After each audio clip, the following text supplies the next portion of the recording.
welcome to an episode of The Single Guys. It's me, Jason. And it's me, Desmond. And we're back with another episode talking about single guys being single. What happens? Do you think 2021? Nothing's changed yet. Yeah. We remain hopeful. We all remain hopeful to no longer be the single guys. Maybe it's the single guy, or maybe it's the attached guys. Hopefully we get to change this eventually. But yeah, 2021 is so far it's been the same. Hasn't Happy New Year to everyone. Yeah. Hasn't really changed much, has it? No, there's a lot of meme going around. It's just 2021. It's just season 2 of 2020. 2020. Yeah. Okay. So today's topic is something that came about. I guess it always comes about through either conversations we have or through group conversations in our WhatsApp. It's fairly common. Yeah. Topic. So today's topic is actually about criteria. Dun, dun, dun. Dun dun dun. Oh wait. Before that, shout out to our own Instagram. Oh yes. Follow us on Instagram. It's the.singleguys. Yep, and you can reach us or email us at thesingleguys.podcast@gmail.com. Yes, and you can always find us on all your Apple Podcasts, Spotify, IGTV, and YouTube. Yes, so we are in 4 different areas, and you can just listen to us through any one of them. There's been a couple of requests, to include videos. Yeah. We're working towards it. Well, we need to find a place. And we get more listeners, sure. We'll up the production we quality. have collaboration as well. Collaboration requests. Yes. Okay. So yes, criteria. So this conversation came about with our friends. That at a younger age, you tend to have criteria, except if you're a des. So when I was 22, I'm no longer 22, by the way. Surprise. But when I was 22, I had a list of criteria in terms of what I was looking for in a girlfriend. Yep. And Des was the total opposite. Correct. So at a young age, I had no criteria at all, right? So it really is the complete opposite of what Jason has at that point in time. And I think few people have this. I think it's either you do or you don't, right? So you only like polar opposites. And so at that age, no criteria. It's like, I like you, you like me, on lah. Steady on, ball. No? But it was just so weird. Like at least in that particular group chat that we're in, there was 6 of us? Mm-hmm. Yes. And everyone had a criteria except you. Well, except one. There was an additional one. Oh yeah. But that's because they were already attached. Yeah. So, it was just so weird to hear that you didn't have a criteria at all. Of course, the criteria has changed.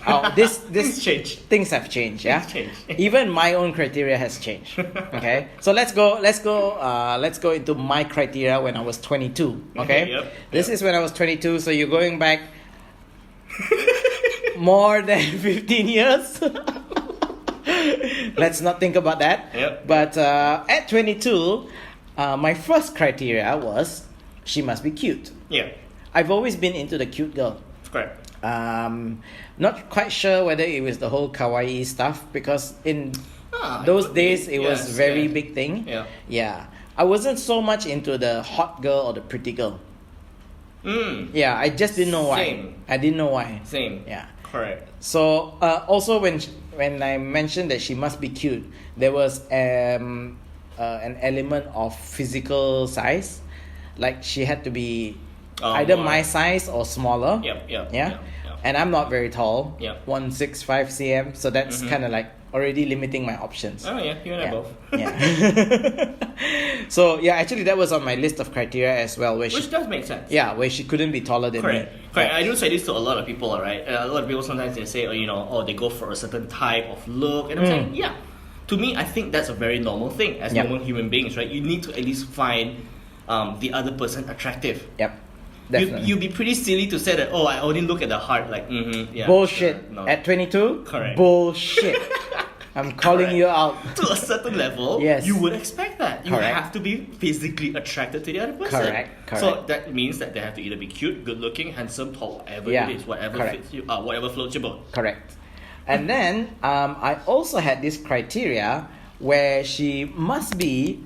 I mean, of course, this is on top of the normal criteria, like like get along and all that stuff. But in terms of unique, I guess, the criteria, she must be at least a uni graduate or in the process of graduating uni. Now, this one I know not everybody has. Yep. But for me, my logic behind this at 22 was that we were of a particular standard, like we were in the same social standing. Yep. Yep. In society. Correct. It was like it's not saying that there's anything wrong if you only finish Form 5 and all that stuff. That's correct. But at That that time, my thinking was that if I was a graduate, because I was already graduated at 22. Yep. I was already working at 22. Mm-hmm. I graduated uni at 21. Yeah, 21, 22, that's about the kind of age. So my thinking at the time was, if I'm a uni graduate, you probably won't be able to speak or communicate at the same level as I do. Correct. Yeah, because of at least that was what I thought lah. Yeah. So that was my logic behind that criteria. And then number 3, must speak English well. English at 22 was my only language, for real. Like, okay. Yes. Alright, this is actually pretty interesting. Because English was my only language that I understood and could communicate in. I couldn't even communicate in Malay. It would make sense, right? Yeah. It would make sense. And Chinese as well, like Mandarin. Hell no. There's no way I was able to do that. Not so. And Chinese, you got other dialects as well. You got Mandarin, you've got Cantonese, you've got Hokkien. By the way, I'm Cantonese, as in my mom's side, and I'm pretty useless at it. I only can speak Cantonese when I'm drunk, but that's another story. Oh, wow, okay. Hey, I have friends that actually said, hey, you speak Cantonese very well. I'm like, huh? When? Right. I think us as Asians, right, we can pronounce things very well, especially whether it's Chinese dialect or whatever it is. Whether or not we know the actual language, that's a completely different story. And usually involves alcohol. Yeah. Okay. And then number 4 goes back to point number 1, cannot be taller than me. So I've already spoken about this. And then number 5. Now this one is very unique. Oh yeah, it's unique by far. It's unique in Brunei especially also. Yeah. So whoever I was going to date, she must have a passport that allows her to travel. So in Brunei, we have 3 national status. You've got the Bruneians. Yeah. They call it the yellow IC. Yeah. And then you've got the 100% foreigners, which is the green IC. Green, correct. And then you have the guys in between. Yes. The guys in between are like PR. It's like the purple got subcategories. Yeah. So they are PR, but they don't hold the same passport as Bruneians. Correct. They are stateless. Yeah. And my criteria, or my logic behind having this criteria, was that if I was dating a stateless girl, I couldn't travel anywhere. I could travel within Borneo and that's about it. I'm like, I don't want that shit. I can't go traveling with you. Yeah. No. Although if you think about it now, you'll be like, ooh, you can't travel, but I can. Bye. It's so true. It is true, right? But now, obviously, over the years, I grew up and I realized, oh, actually, you can apply for a visa. Yeah, it's just a bit more tedious, Yeah, tedious. But if it's like, say, still, even to this day, if I was to date a stateless girl and she doesn't have a Bruneian passport, she has one of those certificate of identity, which is like brown in color. Yeah. And then there's like emergency flight to, I don't know, Singapore, Malaysia, Philippines. You apply, you come over next week. I'll be going first, yeah. I'll see you there. Okay. But yes, so those were actually the only 5 criteria I had when I was 22. What did I know? True. I'm 22. What do we know, right? Yeah.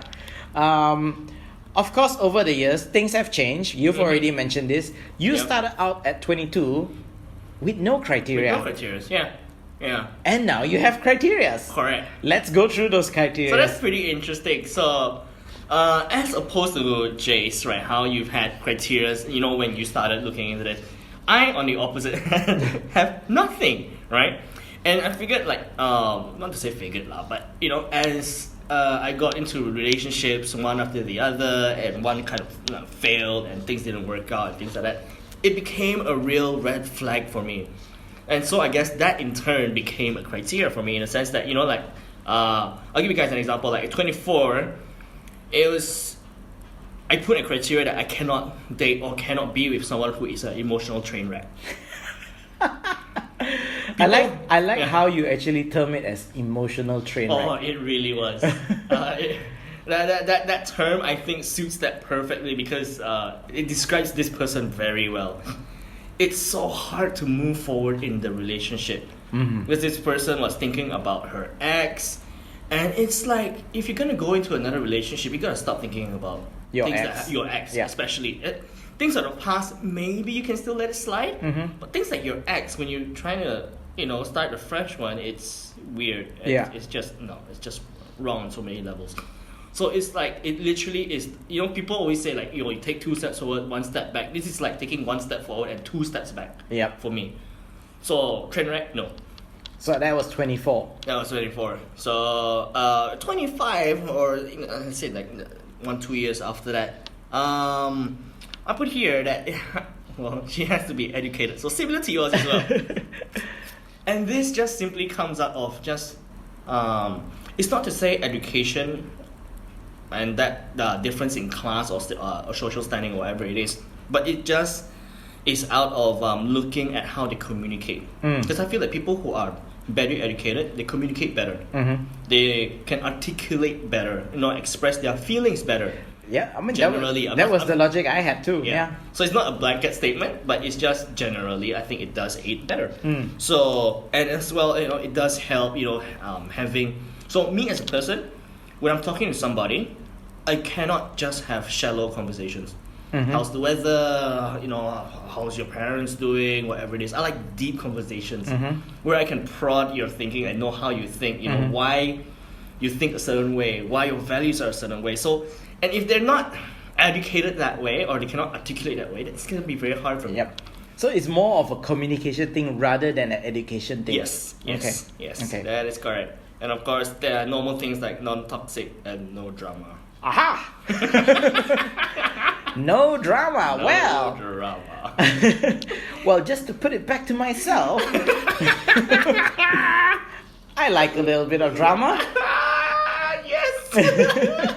So, okay, now I mentioned 5 criteria that I had when I was 22. I'm no longer 22. Yep. And none of these criteria actually remain. 0. So, now, which one remained and which one did not? Well, okay, none of them actually remain as it used to be. So the only one that is closest to actually remaining is the must be cute.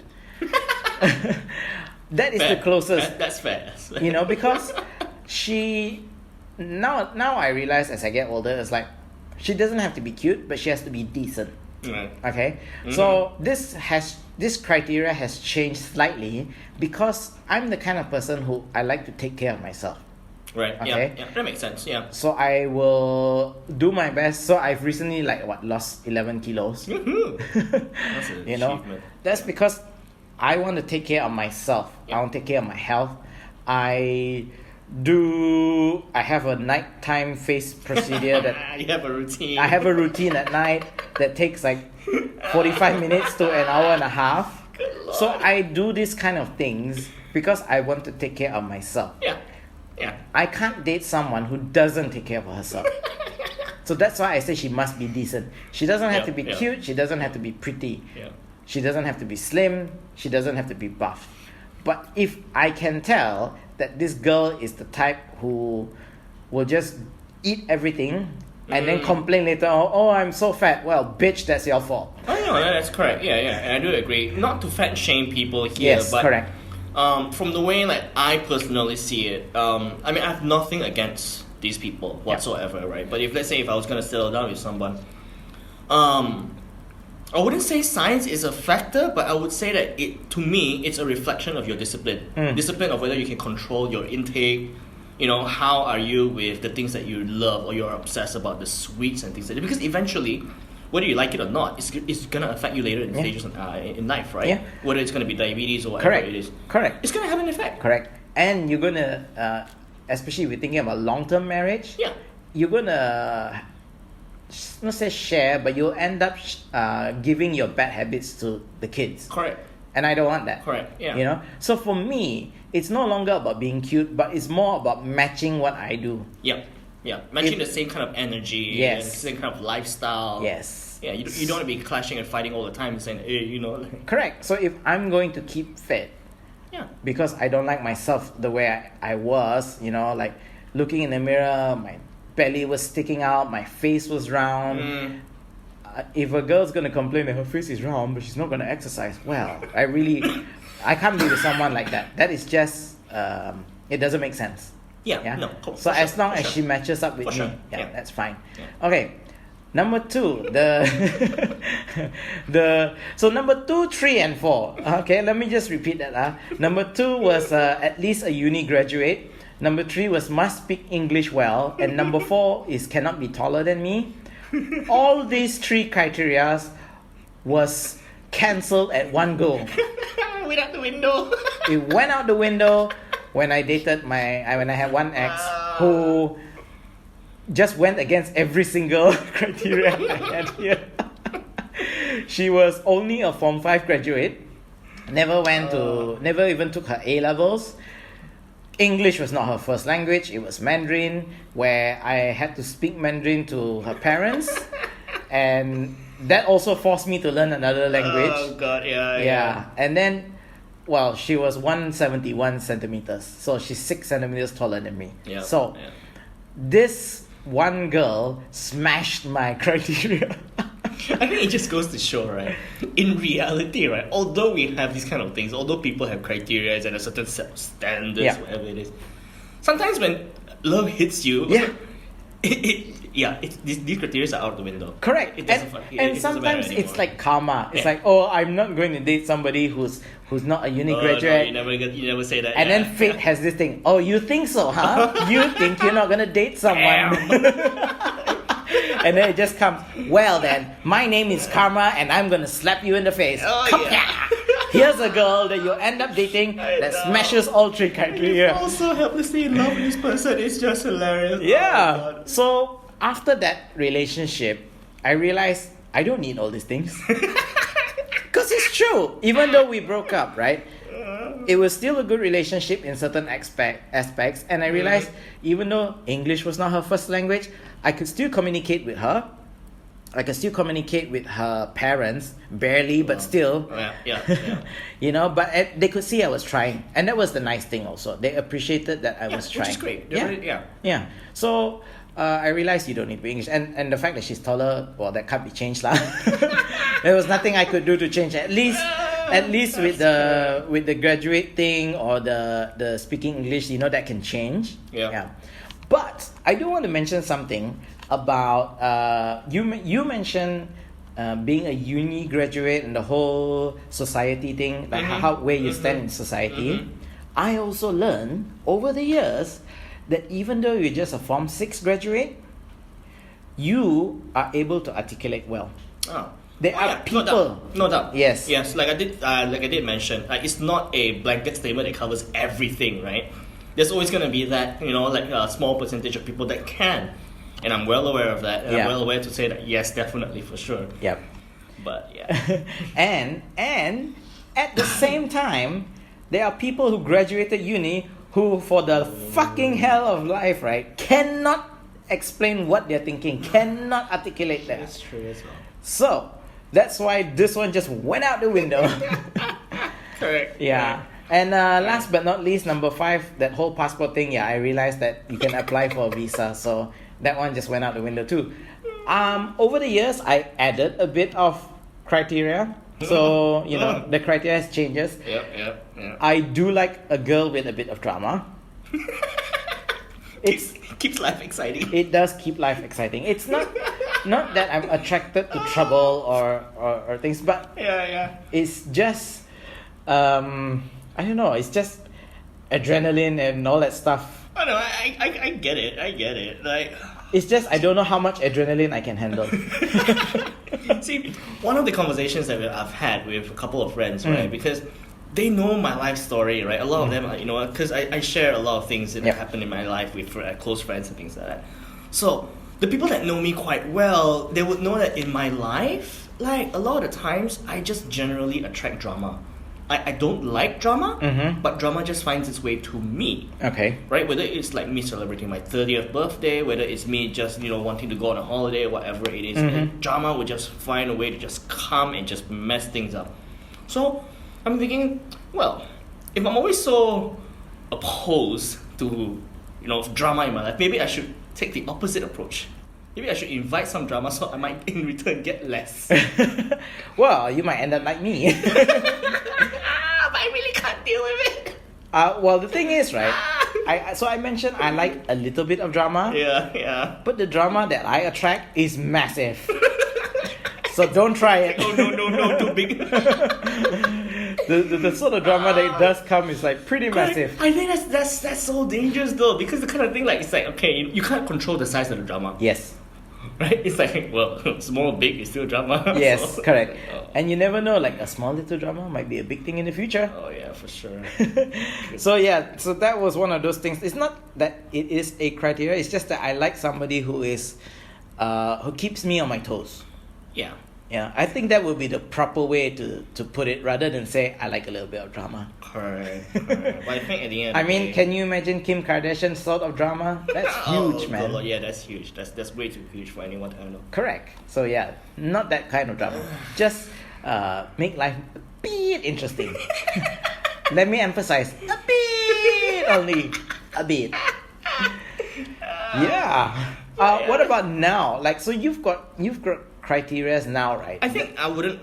I mean, I would term the word criteria very loosely. Yes, actually, that's true. It's no longer a criteria. It's just nice ones. Correct. It's more of like guidelines, But at the end of the day, I think for me personally, the most important thing, it's as long as a couple or as partners, you can. No, it's like the natural loving relationship kind of thing. Like if you can naturally make each other better, I think that's fine. I like that actually. Yeah. Like not pressure, not forced, but it's just naturally you just want to do better for your significant other. So you want to have that relationship where you can learn to be better. Yeah. I think that applies to everybody. Yeah, but it's not that easy to find lah. Oh yeah, of course. And then there'll be people that even though you date them and what, you're not motivated to do better. Yeah, you're not. Some will have the complete opposite effect in the sense that once you start dating someone, you tend to get lazier. You tend to, like just regress in life, which to me I cannot lah. So yeah, I just really need one of those that's just naturally progressing. Okay. How about, right? So some girls do this, okay, where when they date somebody, they start to get attached with someone, they try to change the guy. Yes. So they try to mold the guy into something which they think they want. That is correct. I think this is just general what girl does. Yeah. I mean, you think so? What girls do in general. I feel so. From the things that I've heard, I feel so. So you're telling me that you think that every girl will go into a relationship wanting to change the guy, to mold the guy? Yeah. Wow. I think I've read I mean, this is not my stand on it, so it's not. Okay. It's not more of my opinion, but I've heard somewhere, or I've seen a study somewhere, or whatever you want to call it. I have no idea. I forgot. But I remember something similar like this, where, a girl is quite attracted to a guy when there's something that they can fix. So usually that's always the guy's role, right? But girls have this too, from what I've heard, right? I'm not saying it is, but I'm saying from what I've heard, it's like this person was describing this girl as they're also the type that would want to fix a guy. If that's true, I wouldn't be single. There's so many things that could fix. maybe it's one bit too much. It's like, oh no, this one's too troublesome. This one's got too many things to fix. The to-do list is too long. But that project will never be finished. Lifetime project. Well, maybe, yeah. Let me fix some of the problem myself But I first. think it. Personally, I think it doesn't just apply to girls. I think guys have that too. Yeah, because I find so the thing with being attracted to girls with a bit of drama is because I like to fix stuff as well. I am that typical guy where if I see something that needs to be fixed or can be fixed, I like to fix it. Yep. I will give my suggestions, I'll give my opinions, and then I'll get frustrated when you don't do it. And then complain to me about it. Correct. Because girls do that. Like, they want you Yes. to listen. They don't actually want you to fix it, but they complain to you about it. Yes, that's correct. But for me, I'll be like, well, if you have an issue with this colleague because this colleague is not doing her work, or this colleague is skipping off work or taking MC when she shouldn't be, or when she's not even sick, then speak to your boss about it. Speak to her about it. Yeah. That is the solution. That's I correct. will give you that solution. That's I will correct. expect you to take it. But then, all the girl wants is for you to listen to her complaints about this same colleague. shoe, but a same shoe. Yeah. Which took me quite a long time to accept, to finally be okay with that. It took me years to accept that. Which is why I feel that my approach towards it now is, let's say if I was to have a girlfriend, I'll be like, so do you want me to just listen? Or do you want me to fix your problem? Straight up, right? It's like, Straight up. You want me to just... You let me know first. If you want me to listen, fine. I won't give suggestions. Yes, I'll just listen.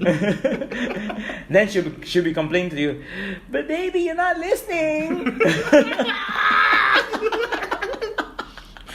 That's gonna happen, Yeah, it will. And it goes against my natural tendencies, right? Like, my job and the things that I'm passionate about is about fixing things. It's about coming up with solutions, So it's naturally hard for me. I have a trick, not say a trick lah, but something to bypass this. So I start off, when I listen, right? When I listen to the girl, I start off by just listening. Okay. Right? Okay. I don't give the solution straight away. I listen in full, and let her go on and on and on, and then slowly I put little snippets of solution. So in computer language you've got enterprise solution, right? I don't do the whole enterprise solution first.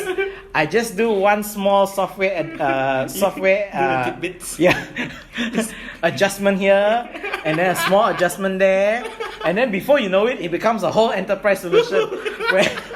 When I give that small adjustment, right, in my head, I'm already thinking this adjustment will lead to whole enterprise solution, but I don't tell her first. I just tell her this part, and then later on when she's like, oh, this makes a lot of sense, because when you give a whole solution to a girl, she will not accept it, and in general, people won't accept it. Yeah. Because people are naturally quite resistant to change. Yep. Especially when you look at the thing as a whole, right? Correct. So yeah, the top make down, a lot of sense. very corporate today. It is. But so I give small solutions, and then from there, suddenly you realize that you're solving a bigger problem, and she won't even realize you're fixing it. Yeah. Correct. Yeah, that is my tip. Okay, we've gone on for very long. I don't know why we do this, but we do this all the time. Yes. We always just overshoot everything.